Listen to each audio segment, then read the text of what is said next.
পাখি তুমি কি করতেছো এখানে বসে বসে? কিছু বলবা? তুমি ব্যালকনিতে বসে বসে হাওয়া খাচ্ছো? আরে কিছু বলবা? হ্যাঁ, তুমি আমারে 10,000 টাকা দাও। আমি পুজোর সময় একটা শাড়ি দেখেছি অনলাইনে, সেই শাড়িটা অর্ডার দেবো, তাড়াতাড়ি দাও। কথা বলতে পারবো না, তাড়াতাড়ি টাকা দাও।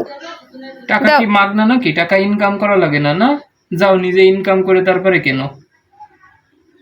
10,000 টাকা শাড়ি। যাও একটা কফি বানাই নিয়ে আসো, একটু কফি খাই। এই নাও কফি, আর এই নাও খাও পরে। এই নাও 100 টাকা কফির বিল। কফিটা যে আমি বানাই দিলাম তার একটা খরচ আছে না? তোমাকে সেটা আমাকে পে করতে হবে না? কফি তো আমি বাজার থেকে কিনে নিয়ে আসি।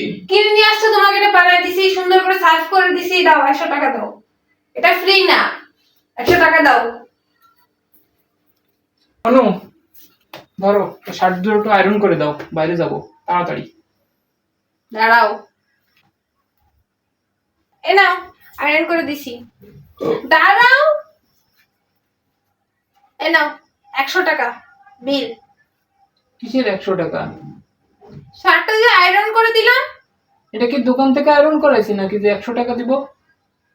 আমি তোমাকে কষ্ট করে আয়রন করে দিছি, এ নাও 100 টাকা বিল দাও, তারপর শার্ট পরবা। অনু তাড়াতাড়ি আমার ব্যাগ আর বাইকের চাবি নিয়ে আসো, অফিসে যাবো, দেরি হয়ে যাচ্ছে, তাড়াতাড়ি দাও। দাঁড়াও,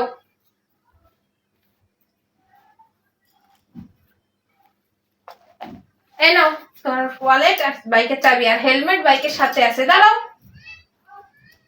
এই নাও 200 টাকা বিল। মাফ করো, আমার অন্যায় হয়ে গেছে। এ নাও তোমার 10,000 টাকা। শোনো, তুমি যাই মার্কেট করে আসো, একটু শাড়ি কিনে আসো, মাথাটা ঠান্ডা করে একটা কোল্ড ড্রিঙ্কস খাই আসে না। যা। সোজা আঙুলে ঘি না উঠলে আঙুলটা বাঁকা করতে হয়, বুঝেছেন?